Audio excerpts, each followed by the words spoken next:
మీరు రిమోట్తో TV off చేస్తే అది పూర్తిగా పవర్ కట్ కాదు. నిజానికి టీవీ స్టాండ్బై మోడ్లోకి వెళ్ళిపోతుంది. టీవీలో చిన్న రెడ్ లైట్ ఉండేదేంటో గుర్తుందా? అది మీకు కనిపించని బ్యాక్గ్రౌండ్ పవర్ను తీసుకుంటూ ఉంటుంది. రోజూ ఇలా వదిలేస్తే నెలకు కొన్ని యూనిట్ల కరెంటు వృధా అవుతుంది. సురక్షితంగా ఉండాలంటే డైరెక్ట్ స్విచ్ లేదా ప్లగ్ నుండి పవర్ ఆఫ్ చేయండి. లైక్, షేర్, సబ్స్క్రైబ్ చేయండి. ఇంకా హిడెన్ పవర్ ట్రాప్లు తెలుసుకోండి. మీ ల్యాప్టాప్ ఫుల్ ఛార్జ్ అయ్యాక కూడా ప్లగ్ పోకుండా రోజంతా ఆన్లోనే ఉంచేస్తున్నారా? అయితే జాగ్రత్త.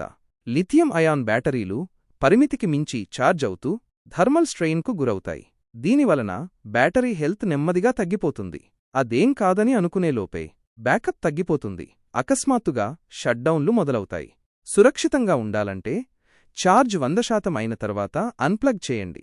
లైక్, షేర్, సబ్స్క్రైబ్ చేయండి. ఇంకా నిజమైన ల్యాప్టాప్ వాస్తవాల కోసం.